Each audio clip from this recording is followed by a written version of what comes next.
what are your thoughts on the marathon move from Tokyo to Sapporo? And I also want to know if any of you have any previous experience in Sapporo.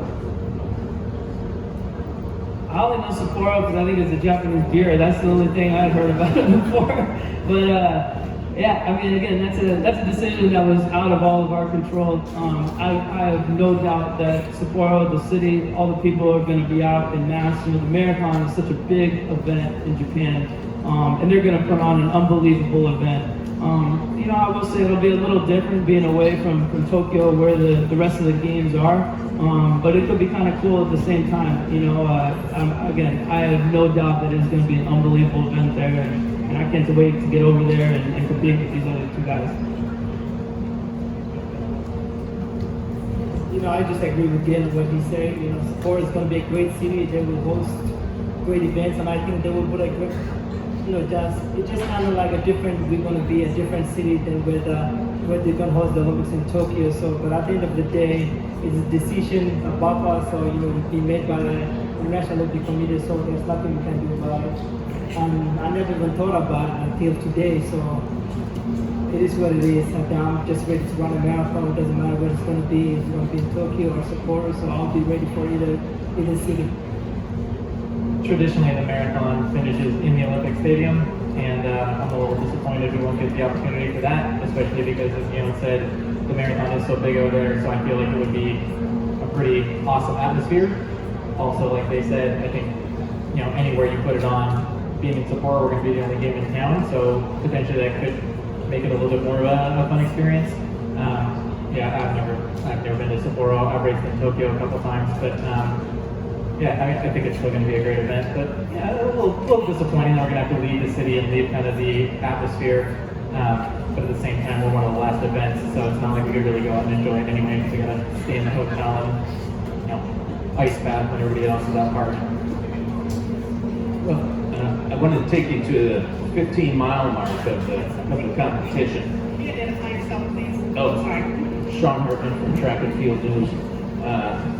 If we take the 15 miles up to that point, it was relatively guarded running. Galen, you kind of took the initiative in that last uphill mile, and it really recast the race. So could you tell us your motivation? The other two guys, tell us how they reacted to that move. Yeah, I mean, I think, again, I was feeling good, probably a little bit antsy. You know, again, talking to Mike, I think he really wanted me to wait and sit back until about 19, 20 miles, but he told me to trust myself. I felt like I just wanted to throw something in to test everybody out, you know, just see how they responded to a little bit of an acceleration, and you know, it just gives you more information, you know, to when you do try to make your definitive move. That was really my thinking behind it. You know, I wasn't expecting to pull away from everybody. I know I've been conservative, but again, there's a lot of talented runners that were running here, and it was still so early in the race. You know, like I said, we got more than 10 miles to go when I took the lead.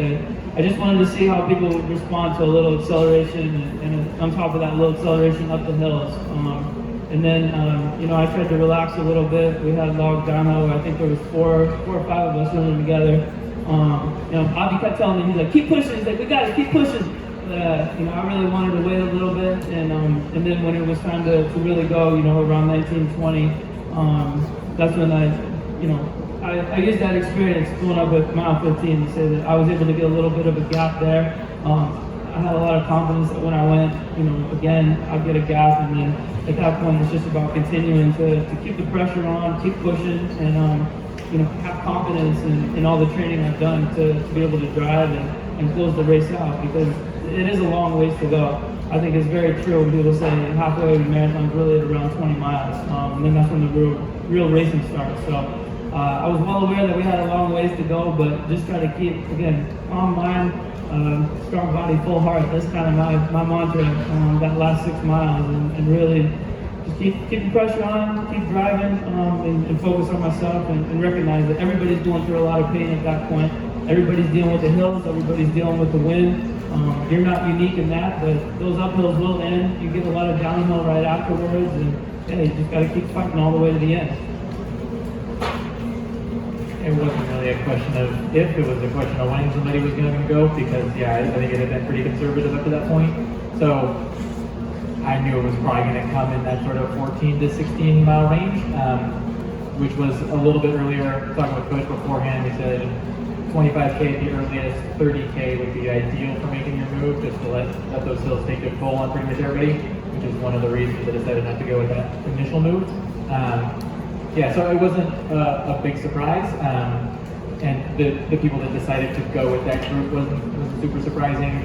I think, like I said before, it was a little nerve-wracking to let that big of a group get away, because then you have to have the confidence that some of them are going to drop and that you're going to be able to catch them. So, I don't know, I mean, I just trusted the plan and it ended up working out, which was definitely not a guarantee beforehand. But yeah, not super surprising. My main thing was when Galen went, was just to stay relaxed the 15 miles, and then he was going a little bit, fast pace. When we get to, I think, like 18 to 22 miles, he started picking up the pace. It was just getting faster and faster. So I knew my weakness and my strength. I knew Galen was out of the reach, because at that time he had like 30-40 seconds on us. So main thing was for me was not to do anything crazy, not to burn any unnecessary energy that I got into. So, and I knew my strength was running up the hills, and there was a lot of hills coming up. So just stay relaxed, and then when I go to the hills, I just make sure just put a little bit on the pressure on the guys who are running with me. So that was the main thing. And the last 2-3 miles, thank God there was there's some rolling hills that helped me a lot, actually, because if there was no those hills, I don't know if I would have made that team, because there's a lot of guys who can run flat and can run fast mile. Like our Leonard Career, who was 4th place, so, and I knew his strength. I just want to put in some pressure on him, and I was telling Jake, I said, let's work together, and Jake wasn't having it. He was just like, he just didn't say any word back to me, and I said, okay. Didn't have a whole lot of words. All right, guys, thank you all very much.